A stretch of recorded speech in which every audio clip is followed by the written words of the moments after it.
Bienvenue sur Histoire monotone. Dans cette nouvelle vidéo, nous allons vivre une expérience différente. Nous allons monter à cheval, mais sans mission, sans urgence et sans destination précise. Nous allons reconstituer une lente promenade sous le soleil de plomb d'un après-midi d'été dans la France médiévale.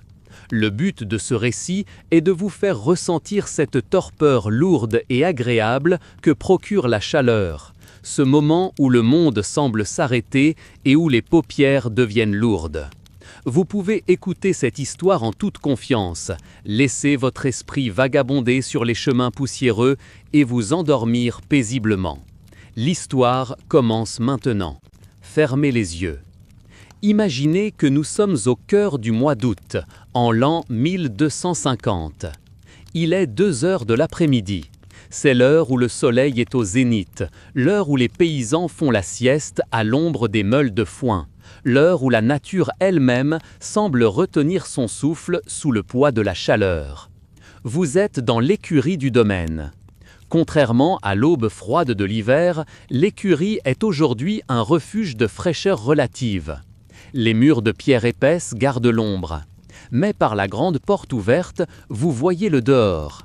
Une lumière blanche, aveuglante, intense. Des particules de poussière et de paille dorée flottent dans les raies de lumière qui traversent les fentes du bois, dansant lentement dans l'air immobile. L'odeur est différente aujourd'hui. Ça ne sent pas l'humidité, mais la paille très sèche, presque cassante, et le cuir chaud. Votre cheval vous attend. Il somnole, la tête basse, une patte arrière légèrement fléchie au repos. Sa queue fouette l'air paresseusement de gauche à droite pour chasser quelques mouches insistantes. C'est le seul mouvement dans ce calme. Vous vous approchez de lui. Sa robe est chaude au toucher, lisse et sèche. Il n'a pas besoin d'être réchauffé par une couverture aujourd'hui. Vous posez la selle sur son dos. Le cuir de la selle est tiède, assoupli par la température ambiante. Vous serrez la sangle, mais sans brutalité. Le cheval soupire, gonfle son ventre, puis relâche l'air. Il est calme, contaminé par la lenteur de l'après-midi. Vous ne portez pas de lourd manteau de laine cette fois. Vous êtes vêtu d'une simple tunique de lin blanc, légère, qui respire. Elle est fraîche contre votre peau. Vous portez un chapeau de paille à large bord pour protéger vos yeux de l'éclat du jour. Vous prenez les rênes. Vous sortez de l'ombre protectrice de l'écurie pour entrer dans la cour. La chaleur vous enveloppe instantanément.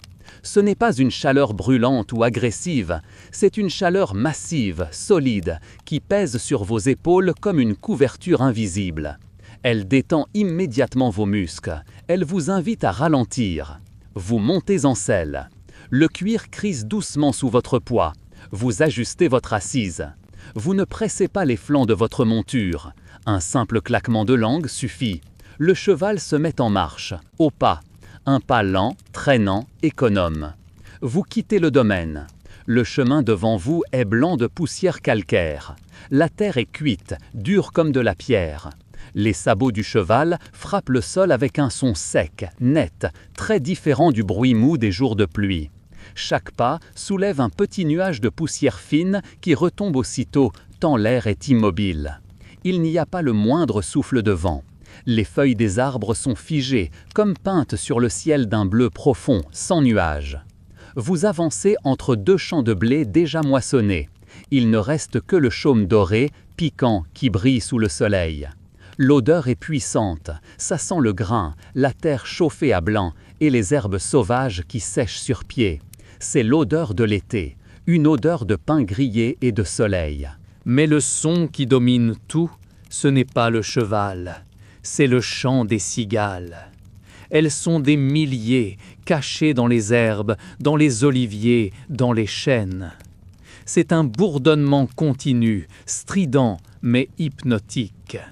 C'est le son de la chaleur elle-même. Il est si constant qu'il finit par devenir un silence, une toile de fond sonore qui efface toutes vos pensées. Ce chant obsédant vous berce. Vos rênes sont lâches. Vous faites confiance à votre cheval. Il connaît le chemin. Il marche la tête basse, les yeux mi-clos. Vous vous laissez aller au balancement de sa marche. Vos hanches suivent le mouvement de gauche à droite, de gauche à droite. C'est un bercement primitif. Vos paupières commencent à cligner. La lumière est si forte que vous gardez les yeux presque fermés, ne voyant le monde qu'à travers vos cils, dans un flou doré et scintillant. Vous traversez maintenant le lit d'une rivière asséchée. Là où l'eau coulait au printemps, il ne reste que des galets blancs, ronds et brûlants. Les sabots de votre cheval roulent sur les pierres avec un bruit de concassage minéral. Quelques touffes de laurier rose survivent sur la rive, leurs fleurs éclatantes contrastant avec la sécheresse ambiante. L'air est encore plus chaud ici, dans cette cuvette de pierre qui emprisonne le soleil. Vous sentez la réverbération monter du sol, chauffant vos jambes à travers le tissu de vos chausses. Un peu plus loin, vous longez un hameau. C'est un petit groupe de 3 ou 4 maisons en pierre. Tout est fermé. Les volets de bois sont clos pour garder le frais. Il n'y a pas âme qui vive dehors, pas de chien qui aboie, pas d'enfant qui joue. Même les poules sont cachées à l'ombre d'une charrette immobile. Vous traversez ce village endormi comme un fantôme bienveillant. Le seul bruit est celui des fers de votre cheval sur les quelques pavés de la rue principale. Vous respectez ce sommeil général, vous ne dites rien. Vous ne faites que passer, témoin silencieux de la sieste universelle. L'air au-dessus du chemin tremble. La chaleur monte du sol en vagues invisibles, déformant l'horizon. Les arbres au loin semblent liquides, mouvants. Vous êtes dans un mirage de tranquillité. Vous arrivez à l'orée d'un bois de pin. L'ombre des arbres offre un répit bienvenu. La température chute de quelques degrés, juste assez pour être délicieuse. L'odeur change brusquement. L'odeur sèche du blé laisse place à l'odeur balsamique, résineuse et sucrée des aiguilles de pin chauffées. Les pommes de pin craquent parfois sous la chaleur, libérant leurs graines. Sous les arbres, le sol est tapissé d'aiguilles rousses. Le bruit des pas du cheval change encore. Il devient feutré, doux, presque silencieux. C'est comme marcher sur un tapis épais. Le silence de la forêt est différent. Les cigales sont un peu moins bruyantes ici. On entend le bourdonnement grave d'un gros insecte qui passe, une mouche bleue ou un frelon solitaire, traçant une ligne sonore dans l'air lourd, tournant autour des oreilles de votre cheval. Votre monture secoue la tête, faisant teinter doucement les anneaux du mort. C'est une musique métallique très légère, cristalline. Vous sortez votre gourde en cuir attachée à la selle. Le cuir de la gourde est chaud. L'eau à l'intérieur n'est pas fraîche, elle est tiède. Mais elle est bonne. Vous buvez une gorgée. Elle hydrate votre gorge sèche. Vous en versez un peu dans votre main pour mouiller votre nuque. L'évaporation procure un frisson de fraîcheur qui descend le long de votre colonne vertébrale. Le cheval s'arrête de lui-même près d'un buisson pour arracher une touffe d'herbe sèche. Vous le laissez faire. Il n'y a aucune urgence. Vous écoutez le bruit de sa mastication, lent et régulier, le bruit de l'herbe sèche qui se brise. C'est un son rassurant. Il signifie que tout va bien, qu'il n'y a aucun danger, rien à faire d'autre qu'être là. Vous levez les yeux vers le ciel. Il est d'un bleu impitoyable, sans fin. Un rapace plane très haut, décrivant des cercles parfaits, portés par les courants d'air chaud sans battre des ailes. Il est aussi paresseux que vous. Vous le regardez tourner, hypnotisé, jusqu'à ce que vos yeux se brouillent de lumière. Vous regardez vos mains posées sur le pommeau de la selle. Elles sont détendues, immobiles. Vos épaules sont basses. La tension de la vie quotidienne a fondu sous le soleil. Vous vous sentez lourd, ancré dans la selle, ancré dans l'instant présent. Le temps semble s'être dilué. Vous ne savez plus depuis combien de temps vous roulez. 1 heure? 3 heures? Cela n'a aucune importance. La route s'étire devant vous, blanche et lumineuse, montant doucement vers une colline où les contours d'une chapelle se dessinent dans la brume de chaleur. C'est votre destination, peut-être, ou peut-être pas. Peu importe, l'important est ce mouvement de balancier, ce rythme à 4 temps qui vous porte sans effort. Le soleil caresse votre dos. Les cigales chantent leurs chansons éternelles. Vous êtes bien. L'après-midi s'étire, interminable et magnifique. Le soleil, qui régnait en maître absolu au zénith, commence imperceptiblement sa descente vers l'ouest. La lumière change de qualité. Elle perd de sa blancheur aveuglante pour prendre une teinte plus riche, plus onctueuse, comme du miel liquide qui coulerait sur le paysage. Les ombres, qui se cachaient sous les cailloux et sous les arbres à midi, commencent à s'allonger, à s'étirer doucement sur la route poussiéreuse, dessinant des formes longues et violettes sur la terre ocre. Vous êtes toujours en selle, bercé par ce mouvement perpétuel qui est devenu votre seule réalité. Votre corps a cessé de lutter contre la fatigue pour l'accepter totalement. Vos jambes sont lourdes, moulées contre les flancs chauds de l'animal. Votre dos est courbé juste ce qu'il faut pour absorber les chocs. Vous ne faites plus qu'un avec le cheval. Vous respirez au même rythme que lui.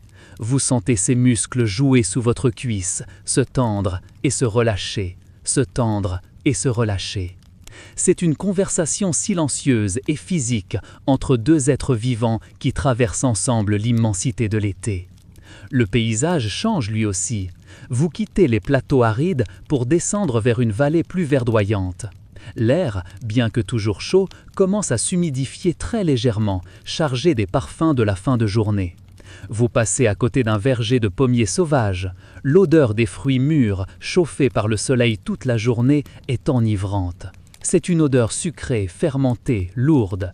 Quelques guêpes dorées dansent dans la lumière rasante autour des fruits tombés au sol, mais elles ne s'intéressent pas à vous. Le chant des cigales, qui était un cri strident et uni, commence à se morceler. Il devient moins agressif, laissant des espaces de silence. Et dans ces espaces, vous entendez d'autres sons. Le bruissement sec des herbes hautes frôlées par les étriers, le vol lourd d'un faisan qui s'envole à votre approche, et toujours ce astérisque tac, tac, tac régulier des sabots. Une légère brise se lève, c'est le premier souffle d'air depuis des heures. Elle vient de l'est, apportant une fraîcheur timide. Elle soulève doucement la crinière de votre cheval et caresse votre visage en sueur. C'est une sensation exquise, comme une main fraîche posée sur un front fiévreux. Vous retirez votre chapeau de paille pour laisser ce vent jouer dans vos cheveux. Vous fermez les yeux un instant, savourant le contraste entre la chaleur accumulée dans votre peau et la caresse de l'air. La route serpente maintenant entre des murets de pierres sèches, couvertes de lichen orange et gris. Le soleil est bas désormais. Il est énorme, rougeoyant, une sphère de cuivre en fusion qui semble vouloir incendier l'horizon. Tout ce qu'il touche devient or. La poussière soulevée par le cheval s'illumine comme une poudre d'étoiles en suspension. Les troncs des arbres deviennent rouges. Votre propre main, posée sur les rênes, est baignée de cette lumière cinématographique. C'est l'heure magique, l'heure où le monde est le plus beau, juste avant de s'endormir. Vous arrivez en vue de votre halte. Ce n'est pas un château, ni une ville bruyante. C'est une ancienne métairie fortifiée, transformée en relais de poste, isolée au milieu des champs. Ces murs de pierre calcaire ont absorbé la chaleur du jour et rayonnent doucement. Le toit de tuiles romaines, patiné par les siècles, brille sous les derniers rayons. Le cheval sent l'écurie. Il redresse les oreilles.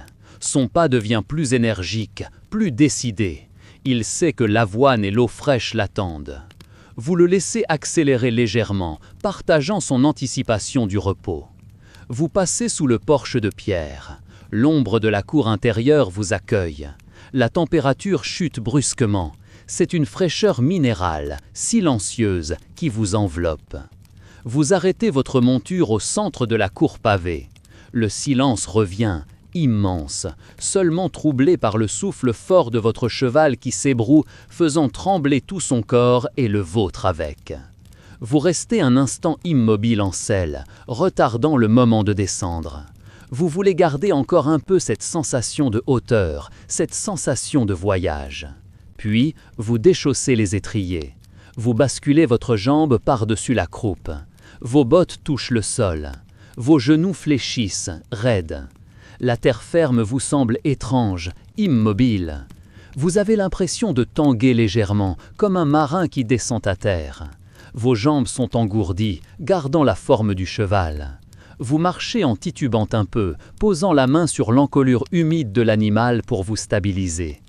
L'écurie est sombre et sent bon le foin coupé et la vieille pierre. Vous y guidez votre cheval. C'est le moment du rituel de soin, un moment de gratitude. Vous ne pouvez pas vous reposer avant lui, c'est la loi immuable du cavalier.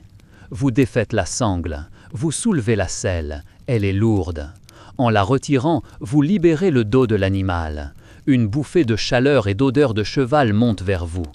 Le poil est sombre de sueur à l'emplacement de la selle. Vous prenez une poignée de paille sèche et vous commencez à frictionner le dos de votre compagnon. Vous frottez en cercle vigoureux, la paille crisse. Le cheval baisse la tête, les yeux mi-clos, appréciant le massage qui réactive sa circulation. Vous sentez ses muscles se détendre sous votre main. Vous lui donnez à boire. Le bruit de l'eau qu'il aspire est rythmé, profond. Astérisque, gloup, gloup. C'est un son qui apaise votre propre soif. Vous remplissez sa mangeoire d'avoine et de foin. Le bruit de la mastication commence, ce broyage lent et tranquille qui est la musique la plus paisible d'une écurie. Maintenant, et seulement maintenant, vous pouvez penser à vous. Vous sortez dans la cour. Le soleil a disparu, ne laissant qu'une lueur violette et rose à l'ouest. La première étoile, l'étoile du berger, brille déjà, solitaire et pure dans le ciel indigo. Les cigales se sont tues. Les grillons prennent la relève, leur chant est différent, plus rythmé, plus cristallin, plus nocturne. Astérisque, cri-cri, cri-cri. Vous vous approchez du puits en pierre au milieu de la cour. Vous tirez un seau d'eau. La chaîne grince doucement, un son métallique qui résonne dans le silence du soir. L'eau est noire, glacée. Vous y plongez vos mains, puis votre visage. Le choc du froid efface la poussière de la route, le sel de la sueur, la fatigue des yeux.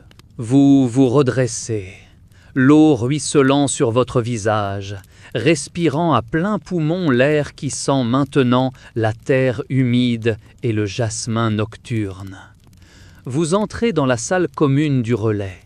Il n'y a presque personne. Juste un vieux serviteur qui somnole près de l'âtre où un petit feu brûle, non pour la chaleur, mais pour la lumière. Vous vous asseyez à une lourde table de bois polie par des milliers de coudes avant les vôtres. On vous apporte votre repas. C'est une nourriture simple, biblique. Une miche de pain bis, une tranche de fromage de brebis, quelques figues séchées et un pichet de vin coupé d'eau. Vous mangez lentement. Chaque bouchée a un goût intense. La fatigue a aiguisé vos sens. Le pain est croustillant, le fromage est salé, les figues sont sucrées comme le miel. Vous sentez la nourriture reconstruire vos forces. La salle est plongée dans la pénombre. La seule lumière vient des braises rougeoyantes et d'une chandelle de suif posée sur votre table. La flamme vacille, projetant des ombres dansantes sur les murs de pierre. Vous regardez la flamme. Vos pensées ralentissent jusqu'à s'arrêter. Il n'y a plus de route, plus de soleil, plus de poussière. Juste ce moment de calme absolu. Votre corps devient lourd, très lourd. C'est une pesanteur agréable, comme si vous vous enfonciez doucement dans le sol. Vos paupières piquent. Le vin et la digestion ajoutent une couche de torpeur à votre épuisement physique. Il est temps. Vous montez dans votre chambre. C'est une petite pièce monacale sous les toits. La fenêtre est ouverte sur la nuit. L'air frais circule. Vous voyez la lune se lever, énorme et blanche, éclairant la campagne d'une lumière d'argent. Vous vous déshabillez. Vos vêtements tombent au sol, lourds de poussière. Vous vous glissez dans le lit. Les draps sont en lin rugueux, frais, sentant la lavande séchée. C'est le contact le plus délicieux de la journée. Vous étendez vos jambes douloureuses. Vous sentez vos vertèbres se relâcher une à une. Vous fermez les yeux. Et c'est là que la magie opère. Même immobile dans votre lit, vous ressentez encore le mouvement du cheval. C'est une illusion vestibulaire douce. Votre corps se souvient du bercement, de gauche à droite, de gauche à droite. Vous avez l'impression de flotter, d'être encore sur la route, mais une route de nuages, sans cailloux, sans chaleur. Le chant des grillons entre par la fenêtre ouverte. C'est une berceuse complexe et répétitive. Le souvenir du soleil sur votre dos se transforme en une chaleur interne qui vous protège du froid de la nuit. Vous respirez profondément. Inspire, le calme de l'écurie. Expire, la poussière de la route s'envole. Les images de la journée défilent derrière vos paupières closes, mais elles sont douces, floues. La lumière dorée, les oreilles du cheval, le lézard vert, la lune d'argent. Elles ne demandent pas votre attention, elles sont juste là pour vous accompagner vers le néant. Le bercement fantôme vous emporte, plus loin, plus profond. La route est finie, le cheval dort, le monde dort. Laissez-vous aller, tout est bien, dormez, bonne nuit.